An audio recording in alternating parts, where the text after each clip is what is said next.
मध्य प्रदेश में हार के बाद कांग्रेस नेता दिग्विजय सिंह ने ईवीएम पर सवाल खड़े किए और ये ट्वीट किया। दिग्विजय सिंह ने अपने ट्वीट में कहा कि पोस्टल बैलेट की वोटिंग में कांग्रेस 199 सीटों पर आगे थी। तो वहीं उन्होंने कहा कि तंत्र जीतता है तो जनता हार जाती है। उन्होंने अपने ट्वीट में कांग्रेस कार्यकर्ताओं का भी धन्यवाद किया है।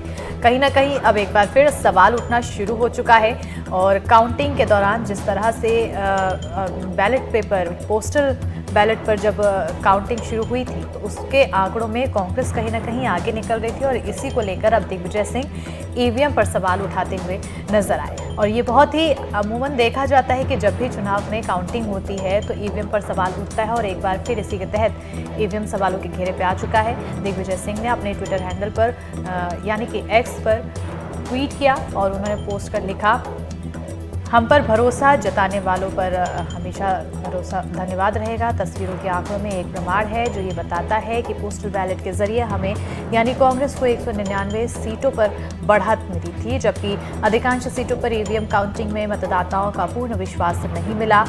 ये कहा जा सकता है कि जब तंत्र जीतता है तो जनता यानी कि लोग हार जाती है।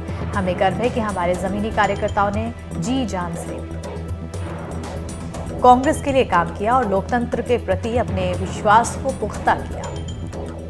पोस्टल बैलेट के जरिए कांग्रेस को वोट देने वाले और हम पर भरोसा जताने वालों का धन्यवाद।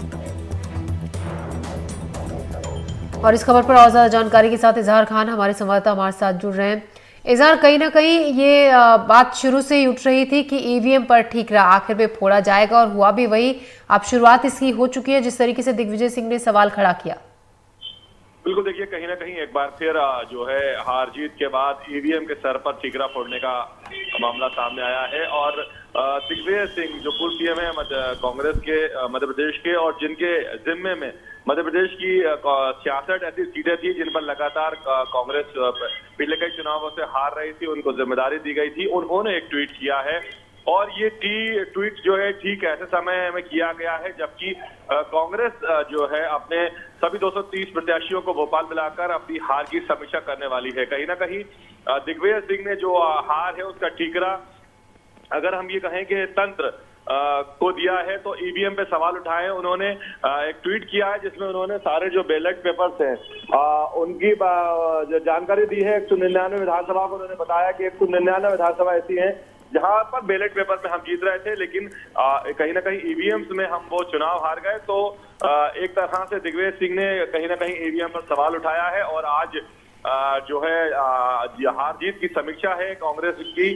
सभी 230 प्रत्याशियों को भोपाल बुलाया गया है। अब देखने वाली बात ये होगी कि उस समीक्षा में क्या बात निकलकर सामने आती है। क्या सारे प्रत्याशी कहीं ना कहीं अपनी हार का जो ठीकरा है वो ईवीएम पर फोड़ते हैं या फिर कुछ और वजहें सामने आती हैं। बिल्कुल यही वजह है कि अब ईवीएम सवालों के घेरे में आ रहा है। लेकिन इजहार जिस तरह से जो बालाघाट की तस्वीरें सामने आई थी उसके बाद भी काफ़ी भूचाल मचा था प्रदेश में और अब एक बार फिर सवाल उठना कहीं ना कहीं कांग्रेस की तरफ से ये उठाना काफ़ी लाजमी हो जाता है। लेकिन अब आने वाले समय में ये जो सवाल उठाए जा रहे हैं ये सियासत किस ओर भड़काएगा?